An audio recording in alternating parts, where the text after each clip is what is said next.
Selamat datang ke negara China. Mengapa Changsa tangannya dideparkan ke hadapan? Changsa boleh terbang. Okay, 3, 2. Okay, one more please. Saya nak tanya ni kat mana?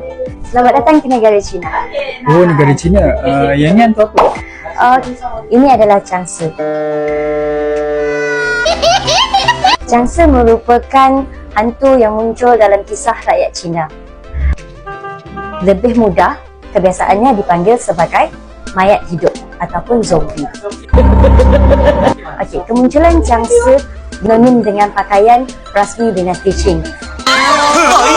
Dengan bentuk tubuh yang ikonik, tangan dideparkan ke hadapan dan mempunyai taring serta kuku yang panjang.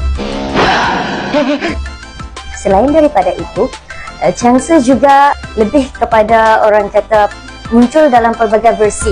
Sebagai contoh, ada versi yang mengatakan Changsa boleh terbang. Ada juga versi yang mengatakan Changsa boleh berubah menjadi serigala. Untuk pengetahuan anda, mengapa Changsa tangannya dideparkan ke hadapan? Damn it.